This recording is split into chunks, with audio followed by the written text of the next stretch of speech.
When I lost my virginity, I spoke with my mom about it. And I said, okay, mommy, see, this thing did not feel this way, this thing. And we had a conversation. Okay, this is what you should do. Did you use a condom? Parents need to create that kind of environment where the kids can open up to them. There's nothing I cannot say to my mom. I wasn't enjoying sex for a while, and I said it to my mom. And she's like, oh, okay. And I asked her, am I circumcised? Like, is that because I read somewhere that if you're circumcised? Yes. And she's like, no. And she didn't make me feel bad about it. She's like, okay, maybe you should do this. Maybe we had the conversation. So it starts from the house. Parents need to create an environment where their kids can speak to them about anything. At the end of the day, it's either they're speaking to you or they're speaking to someone else. Yeah, I know one thing, though. See, what a sex toy can do, what a good vibrator can do. I don't know one man that can do that job. True that. And that is just facts. You see that rhythm, that consistency that the vibrator has. No man can wiggle his tongue consistently like that till you come. Sometimes, when you're doing it with a man, he's getting the rhythm, and then you're about to come and then he changes something. I'm like, oh my goodness, get the fuck out of my face. Only a woman can know when she has come. You cannot know. Everything that you've mentioned can be faked very easily. Well, very, very. Very, very. Even the squirting, I promise you, there are people that just force themselves to pee. They will pee on that bed, I promise you, and you would feel like a man and say, oh, I made her squirt. Baby boy, no, you didn't. She just peed. Because she wanted you to be overdone with that thing. She was tired.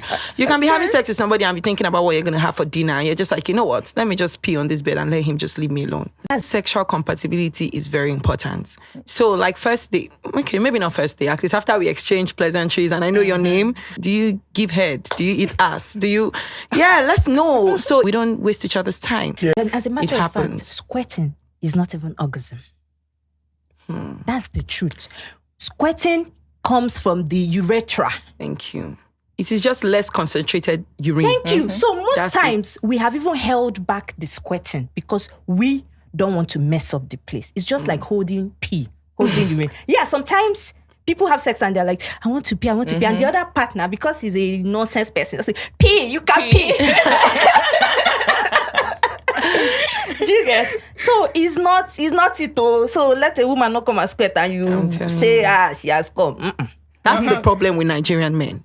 If a woman comes and says, I need you to tie me, or BDSM is what does it for me, why go they beat you? Why go they choke me? That's what she wants. She wants to be choked. She wants to be beaten. She wants you to smell her armpit. She wants you to lick her armpit. That's what she wants. So is it that you say I can't do it, or babe, okay, let's find a sex toy that can do this for you or something.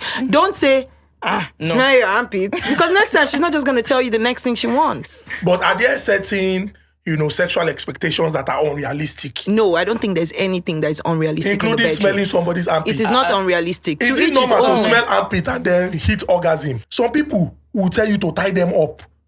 If